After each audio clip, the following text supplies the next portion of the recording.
Price Lord. ஆபக்கூக் தீர்க்கதரிசி தன்னுடைய விண்ணப்பங்களை பாடல்களாக எழுதி நெகினோத் என்னும் வாத்தியத்தில் வாசிக்கப்பட்டு ராக தலைவனுக்கு ஒப்புவிக்கப்பட்ட ஒரு பாடலின் சில வரிகளை இன்று நாம் பார்க்க போகிறோம். ஆபக்கூக் எழுதிய தீர்க்க தரிசன புத்தகத்தின் 3ஆம் அதிகாரத்தின் 17வது வசனத்தில் அவர் இப்படி அழகாக குறிப்பிடுகிறார்.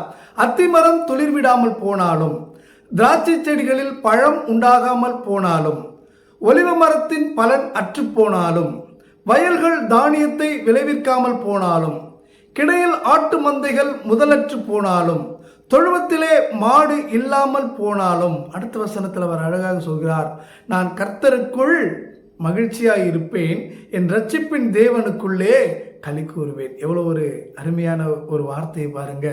கொஞ்சம் நல்லா கவனிங்களேன். இந்த 17வது வசனத்துல இதெல்லாம் இல்லாமல் போனாலும் அப்படின்ற அவர் குறிப்பிடுகிறாரு. இது வருஷத்துல 365 நாட்களிலும் சாதாரணமாக இது நடைபெறுகிற ஒரு விஷயம். அத்திமரம் துளிர் விடுகிற ஒரு சீசன் இருக்கு, திராட்சை செடிகளில் திராட்சை பழம் வருகிற ஒரு சீசன் இருக்கு. ஆனா இவர் அதற்கு எதிர்பாரையாக பேசுகிறார். இதெல்லாம் துளிர் விடாமல் போனாலும், பழம் உண்டாகாமல் போனாலும், அப்ப அவர் குறிப்பிட ஒரு காரியம், நான் சந்தோஷத்தில் மாத்திரமல்ல, இப்படி ஒரு காலம் இருக்கிறது என்றால் அது ஒரு வறண்ட காலம் அல்லது ஒரு பஞ்சகாலம், அப்படிப்பட்ட காலங்களிலும் நான் கர்த்தருக்குள்ள மகிழ்ச்சியா இருப்பேன். நீங்க நினைக்கலாம் நான் சந்தோஷத்துல மாத்திரம்தான் கர்த்தருக்குள்ள மகிழ்ச்சியா இருக்கிறேன்னு. இல்லைங்க, ஒரு துன்ப காலத்திலும் ஒரு சூழ்நிலைக்கு எதிரான காலத்திலும் நான் கர்த்தருக்குள் சந்தோஷமாய் இருப்பேன், மகிழ்ச்சியாய் இருப்பேன் என்பதை இந்த ஆபக்கூக் தீர்க்கதரிசி அழகாக சொல்கிறார். நம்ம அப்படியே சங்கீத பகுதிக்கு போகலாம். சங்கீதக்காரர் தாவீது சொல்றாரு, கர்த்தரை நான் எக்காலத்திலும் சோத்தரிப்பேன், அவர் துதி எப்பொழுதும் என் வாயில் இருக்கும். அந்த சங்கீதக்காரர் சொன்ன அந்த வார்த்தைக்கும் இன்னைக்கு நாம பார்த்துட்டு இருக்கிற ஆபக்கூக் தீர்க்கதரிசி சொன்ன 17வது வசனம் இரண்டுமே பார்த்தீங்கன்னா ஏறக்குறைய 99.9% ஒரே அர்த்தத்தை தான் சொல்லுகிறது. அங்கே தாவீது ஷார்ட்டாக சொல்றாரு, எப்பொழுதும் எக்காலத்திலும், அதாவது துன்ப காலத்திலோ, இன்ப காலத்திலோ, கஷ்ட காலத்திலோ, நஷ்ட காலத்திலோ, குளிர் காலத்திலோ, வெயில் காலத்திலோ, மழை காலத்திலோ, எல்லா காலத்திலும் நான் கர்த்தரை சோத்தரிப்பேன். இவர் எங்கன்னா சொல்றாரு, அத்திமரம் துளிர் விடாத காலம், திராட்சை செடி வளராத காலம், ஆட்டு மந்தையில் ஆடுகள் இல்லாத காலம், மாட்டு தொழுவத்திலே மாடு இல்லாத காலம். ரெண்டு பேரும் சொல்ற ஒரே விஷயம்தான்.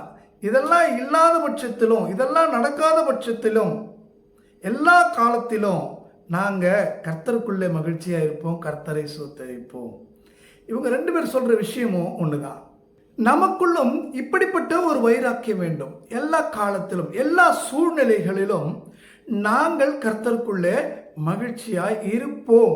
அப்படிப்பட்ட ஒரு வைராக்கியத்தோடு நாம் வாழ்கிற போது கர்த்தர் நம்முடைய துன்ப காலத்தை மாற்றி அவர் நம்மை மகிழ்ச்சிக்குள்ளே நடத்துவார்.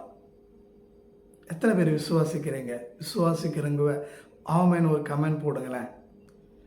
இந்த 18வது வசனத்தை பாருங்க. இந்த ஆபக்கூக் தீர்க்கதரிசி அந்த 18வது வசனத்தை அழகுபடுத்துகிறார். எப்படி அழகுபடுத்துகிறார்னா, கர்த்தருக்குள் நான் மகிழ்ச்சியாய் இருப்பேன், மகிழ்ச்சியாக இருப்பேன்னு சொல்றாரா. அடுத்து பாருங்க, என் ரட்சிப்பின் தேவனுக்குள்ளே களி கூறுவேன். மகிழ்ச்சிக்கும் களி கூறுவேன் என்ற வார்த்தைக்கும் வித்தியாசம் ஒன்றுமே இல்லைங்க. ரெண்டுமே ஒரே பொருளை சொல்லக்கூடிய ஒரு வார்த்தை. அதாவது இந்த ஆபக்கூக் தீர்க்கதரிசி தன்னுடைய உள்ளத்திலே கர்த்தரை குறித்து பொங்குகிற ஒரு மகிழ்ச்சியை அவர் மகிழ்ச்சியாகவும் களி கூறுவதாகவும் அவர் வேறுபடுத்தி அந்த வசனத்தை அழகுபடுத்துகிறார். இது பாடல் எழுதுறாங்க பாருங்க.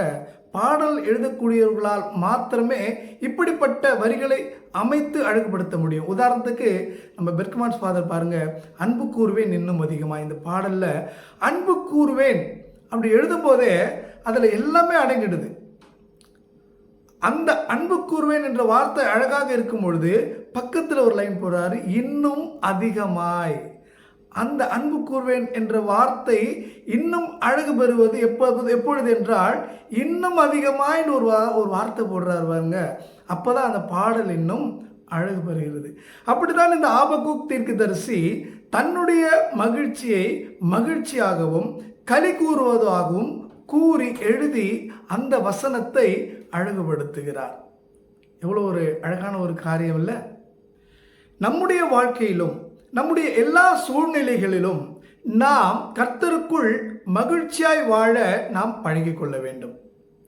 அப்படி நாம் எல்லா சூழ்நிலைகளும் கர்த்தருக்குள் மகிழ்ச்சியாக இருக்கும் பொழுது கர்த்தர் நம் தலையின் மேல் நித்திய மகிழ்ச்சியை தங்க பண்ணுவார். எனவே எனக்கு அன்புக்குரியவர்களே, கர்த்தருக்குள் நாம் எப்பொழுதும் மகிழ்ச்சியாக இருப்போம். நம் ரட்சிப்பின் தேவனுக்குள்ளே களி கூறுவோம். ஆமேன். கர்த்தர் தாமே உங்கள் யாவரையும் ஆசீர்வதிப்பாராக. ஆமேன்.